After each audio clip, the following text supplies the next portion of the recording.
Welcome to this week's episode of Forgiving the Girl Inside, a Matter of the Heart. I'm your hostess, Lisa Drennan, and today we have the beautiful Nadeje Montes, who is an amazing confident coach. She is an executive leadership coach, and she helps C-suite purpose-driven executives rebuild their self-confidence, refocus their mindset, lead life curiously, and live without burnout. She is determined to help leaders regain confidence so they can step forward in their roles of leadership. And she devotes her time to work and support those who seek confidence to plan, prioritize, visualize, and delegate effectively in their executive roles. As a coach, mentor, educator, and facilitator for teams and individuals who want to take risks, who are ready to move forward in their executive roles, and step away from their limiting beliefs, she can help you build that confidence. So thank you so much for being here with us today, sharing on this platform. Um, it's just an amazing, incredible journey that you've had and what's brought you here. So if you can describe your life a little bit before you Thank you, hit that Lisa. pivot point. Thank you, Lisa. Thank you for having me. And thank you to all of you who are welcoming me in your platform. It is such a wonderful day to be in today. And yes, what is to share, huh? So much where we started. Well, I grew up in Haiti. I wasn't born in Haiti. I was born in St. Martin in the Dutch side and grew up in Haiti at the age of 6 months and left Haiti when I was 18, turning on before I turned on 19. Been in the United States since, went to college, studied political science. From political science, went into education. And oh boy, been in education for now 21 years and continuing to educate not just young children, but adults as well.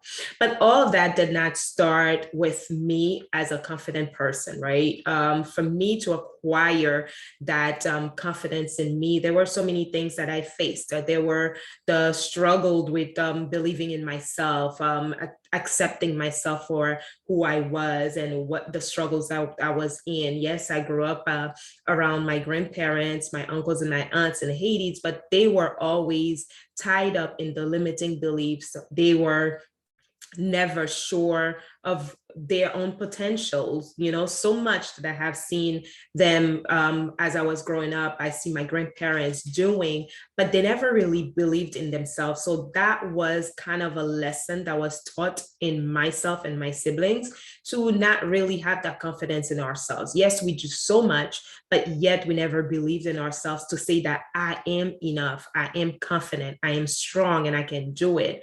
The first thing they would think of is, what are they going to say if I make this decision? What are people in the church, especially my grandparents? They were in church and so involved. So I've always seen them always with that struggle of what are others going to say? So as I grew up, it kind of was a pattern for me. And I call it the old generation pattern, the misconceptions that I carried on, because throughout my entire I'm still, developing my adulthood. But as I was growing up and when I moved here, I always felt like I needed to fit in. I needed to do things to please others. I needed to do the same thing others are doing and never really see myself as outside of the whole crowd. It's okay when you stand out outside of the whole crowd. You don't have to do the same thing others are doing. And that's what makes you authentic. That's what makes you who you are. And that's where my struggles were, especially when I needed to show up for who I was, who I needed to believe in. And for many years, it was a struggle, never really understood myself. Sometimes I have my ups and sometimes I have my downs. I'll go down in depression when things are not going the right way. I go down in depression when I'm not meeting my finances with the goals and the ideas that I had. So many things that were coming in, even when I was doing well in school, when I was flourishing, it was still that barrier that was standing in the middle until I was like, you know what? I got to a point where when things were really dark, and I call it the darkness time. And I was going through my relationship struggles and my financial struggles and my own belief struggles to realize that I needed to just stop and now focus on me. And then I called it the me syndrome because that's what it was. I needed to just do the me syndrome, leave that me syndrome, do things for me and understand who really I was. And that's how I went into my journey of starting understanding who I was, what were my purposes in this world, what do I need to do as an educator, but outside as a mentor, as a coach, what can I do? How can I empower others so they too can remove themselves from the struggle? So I had to relocate my mind. I call it the relocation of the mindset because I had to relocate my mindset where I was to where I moved in. They are two different places, and that's what I needed to do. Just like when we move from one apartment to another or a country to another, right? Relocate. And that's what I had to say to myself. You need to relocate your mindset. You need to relocate where you are. You need to refocus and reset your entire being, just so as you do things, you don't just do to please, but you do because that's who you are. And whatever you do is going to help others excel and propel and stand for themselves so they too can build the confidence. So I went into leadership and decided, okay, you know what, that's who I am, because everything I do has the power of leadership written in it. So as I became the coach, the executive coach, and then I went on into focusing on the areas where I know I was struggling, and I know others who are in the leadership aspect of their lives need to work as well. So that's where it all started.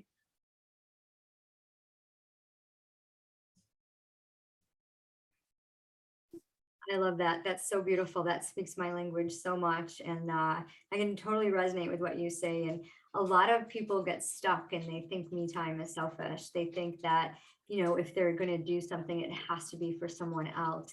And especially as you're working yourself up to in corporate America, in the letter, like, you want to excel. And it's like, sometimes you almost feel like cutthroat. And something that came to mind when you were speaking was, you stepped up into the role as a coach, as a mentor.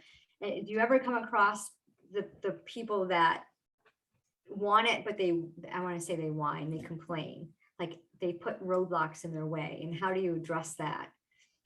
That's a wonderful question. Yes, it does. It so happens that there are many who they want it, like you said, but oftentimes it's not because they cannot have it. It's because of the negativity that they let in, the thoughts that are coming into their minds, right? I want it. I know I need it right now, but there's always that but that comes in because in their mind, they're thinking that if I go ahead and do it right now, what's going to happen? So there's that uncertainty and the unknown that is standing right in between. So the best thing I usually do encourage is working in the mindset, because the mindset is what's going to help us create that intention. Where do we want to be? Where do you want to be? Where do you want to stand? Do you want to stand at a place where others are going to see you, or do you want to be at a state or a place where you see yourself? So you need to be in the mindset first, be intentional.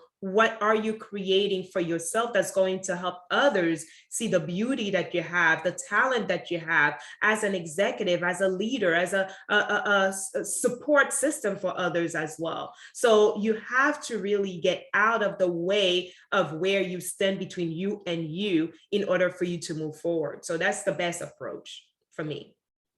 Yeah, and I can totally relate to that as well, because I was in my way for a long time. And then when I realized I needed to get out of my way, doors started opening and things started flowing. And there wasn't that struggle. There wasn't um, that doubt that seeps in, when we captivate our thoughts and make them obedient and just realize, what are we thinking? Yes. If my favorite thing is, if thoughts were a person and came knocking on your door, would you let them in? What's your heart say, and what's your purpose, and your why is so important to move forward and to recognize that. So when you actually recognize that, like, where were you at that point in your life where you finally said, that's enough? I am not doing this anymore. Was it at one pivot point, or was it just over time where you kind of realized you needed to implement this beautiful strategy that you have now? For me, I do go back to where I was in 2016. So I kind of feel like that's where it all started for me to just stand, right in the middle of all the chaos that I call it for myself and say, okay, that's it. You know what? We have to shift. We have to pivot. We have to change the whole framework of what I do, how I do things, and how I approach things. And I recall when I made that decision, it was a hard decision because I remember I had to say it to, people I love that, you know what, I need to do me. I need to work on me. But yet, because not everybody sees things the same way, they were not able to understand where I was coming from. Instead, they were seeing it differently as of, oh, wait, you don't want to be around us anymore. You don't want to be in the circle anymore. And it was more of that instead of, wow, I mean, what's happening to you? What do you mean by that? So it becomes where I had to understand that in order for me to grow, there are certain things that I needed to pour into my own cup. Because in order to help others, we cannot just go and help others empty, right? We have to fill into our cups. So, what areas of my life do I need to work on? So, I started paying attention to the areas that I needed to work on. I needed to work on my growth, on my personal being.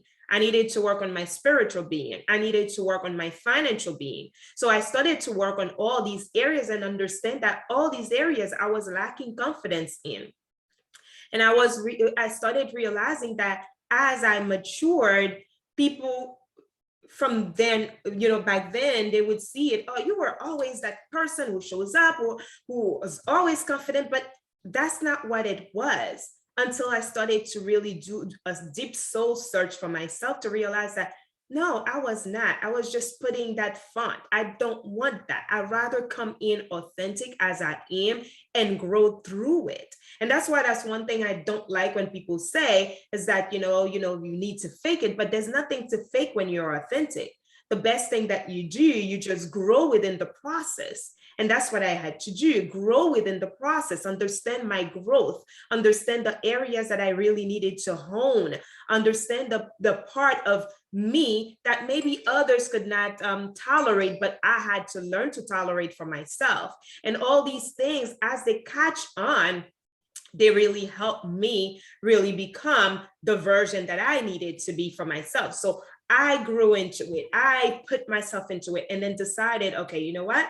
Whatever it is, it is. Whoever is not going to work along, it's fine. But I need to pour into my cup and allow myself to now pour into somebody else's cup. Because when my saucer is full, then that means there's enough of my flow that I can share with others. And those are the things that I had to do and work on and tell myself. And again, talk to myself, because that's one thing we often fight with, especially us females, right? We fight with the thought of talking to ourselves. So I had to go talk to myself. I had to get up every day and be crazy, because for others, when we talk to ourselves, we are crazy, right? But for us, when we talk to ourselves, we are uplifting our own selves. We are fixing our crowns, we are making sure that it's no longer tilted. So these are the things that I had to do to hone in and become where I am and stand where I am now. So there's a lot to do into it, but as the process is happening, you get to see how much of you know and how much you love yourself as well. Yeah.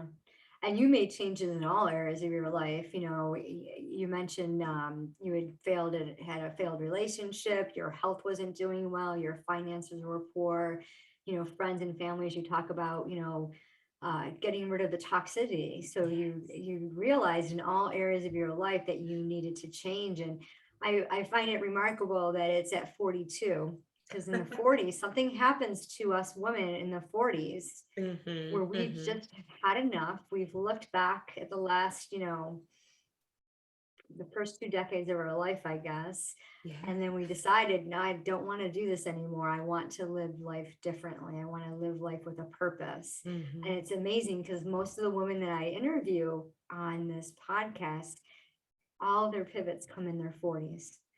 So there's something special about, being in the desert for 40 years and being prepared for such a time as this. And Mhm. I love that all the things that you worked on, it's definitely the Ula way. And Ula is it's a French expression, being balanced, Ula la, being balanced in all key areas of your life. And you've nailed it. You've done it so beautifully. And now you've extended yourself and reach out and turn around and help those that were where you were. So it's just a beautiful way to connect and to provide the tools so people don't have to get stuck.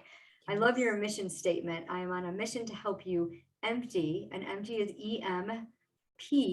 EMPTTY, elevate and motivate with purpose to transform yourself. And that's a beautiful, beautiful mission. I love acronyms. I'm an acronym girl. So you're very much in line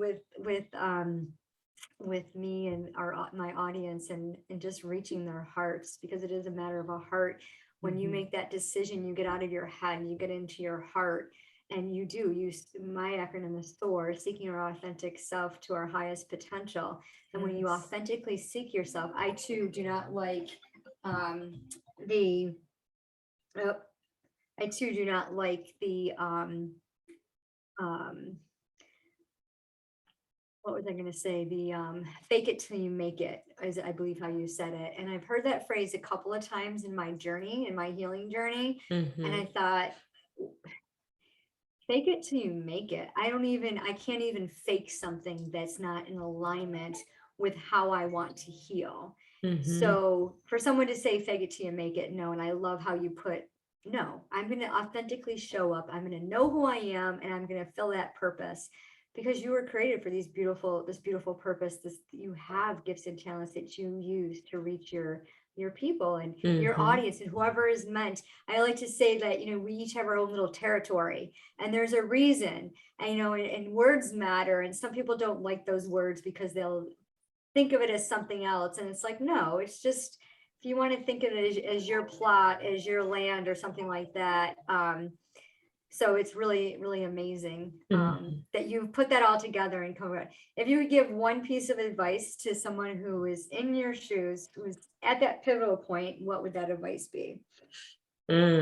Relocate. It's time to relocate. It's time to reset your mind. It's time to refocus, because I know it's a struggle at the beginning. Yes, 40, that's the time when most of us pivot, right? The most of us, we go into the shift, but it is a process. And just like a seed that is growing, it takes time to grow. It may have been 40, at the age of 40 when I start going through my deep thoughts, but the actions that needed to be taken, they needed to be taken at the time when you really got into the blackout. So there's the time of deep blackout that you will be in. That's your journey that you are really going into to discover. And guess what? As you discover it, it's not going to end. So what you need to do is relocate how you think, relocate yourself. And it's the thought of, the same thing you would do if you had to move to another place. You get a U-Haul, and then you start boxing all your stuff that you need to move into that new house, right? But if the things that you don't want anymore, guess what? Are you going to take them with you to the new house? No, you're probably going to market them outside. You're going to put them outside. You're going to throw them even out, to the dumpster and not carry them with you. So that's what you need to do with yourself when you are relocating. You are changing your mindset from where you used to be, where you used to think, what you used to think, and then you are bringing new ideas in. Who are you going to put in your circle? You are recollecting the new you. You are advising the new you. You are talking to the new you, that person you want to be. So yes, you need to relocate the entire way of thinking to a new place of doing and being in order for you to grow accordingly. Because as I said, it's a process. So therefore, you're going to keep working on you until. So there's no destination, really. There's no point of location that says, okay, this is the house. The house is already the new you. And as you are getting into the new you, there's so many things, there's so many new colors that you want to put as you painting that new house, the new furnitures that you want to get for the new house. You need to think of it as if you were moving to an actual new house and see yourself that way, because that's what the relocation is. It's about moving out from the old self to move into the new you. And I love that picture that you just drew, and it resonates as well with me, because you choose what you're going to take with you and you're always decluttering and always thinking, okay, this is the destiny, this is the dream, and this is how I want to get there. So that's so beautiful. Well, thank you so much for sharing your incredible values, your systems, your ways of just really focusing on you, because when you're taking care of yourself, you can pour so much more into others. And we're going to have your descriptions, the best way to connect with you. How would you like our audience to connect with you? Well, you could go to my website. It's www.u as the letter U, slayconfidence.com. Or if you're on any of these handles on social media, such as Instagram, Facebook, and Clubhouse, I use the same handle. It's at U, the letter U, Slay Confidence as well. So those are ways that you can connect with me. And if you're on LinkedIn, you just put my name, Nadeje Montes, Nadeje Montes, and you will connect with me there as well. That's awesome. And we will have those links in the description, along with your little bio, so they can connect with you. This will be across YouTube. It'll be on any of your favorite podcasts. And if you would like to connect with Nadeje and really find out about her program, building that confidence, helping you get to the next level, I encourage you to reach out, check the description. And if you know someone who would love to hear this story, please share it with them. And we would love to have a review. And be sure to download your free ebook, Forgiving the Girl Inside, Finding Balance, Freedom, and Joy in Your Life. Because once you do realize that me time is not selfish, you will begin your healing journey, and it's all a matter of the heart. Yes.